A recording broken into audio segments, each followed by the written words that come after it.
كسر قيود الظلم، حطم أسوار الجهل، دار في وجه العيون الصاخبة، جرجر التاريخ ليعلن خيبة القادمين من وراء حدود الزيف، رداء الصف أهوذ تبدل إلى داع يلف أرواح الساخرين لتوبة الأنبياء. ها هم مرتزقة الدين بين ليلة وضحاها يتربعون على مواقعنا العاجية، يحطمون عناويننا القبيحة بنفوسهم المتشبعة بدماء الأراحم، وهم يصرخون الله أكبر الله أكبر على كل من طغى وتكبر، الله أكبر على كل من قتل الربيع في مهد الطفولة وتجبر.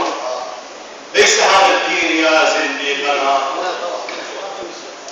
من يطلب المجد العتيق لا يسلب الأرواح من بين العيون الآمنة، لا يحرق حروف الله، لا يجعل التكبير ويلا في أذان الله، لا يدرس التاريخ كأننا لم نكن في قعر دار الرب نثني ثواب الصبر لنعيش أبد الدهر، لأننا من عراق الصابرين لن نموت ولن نميت.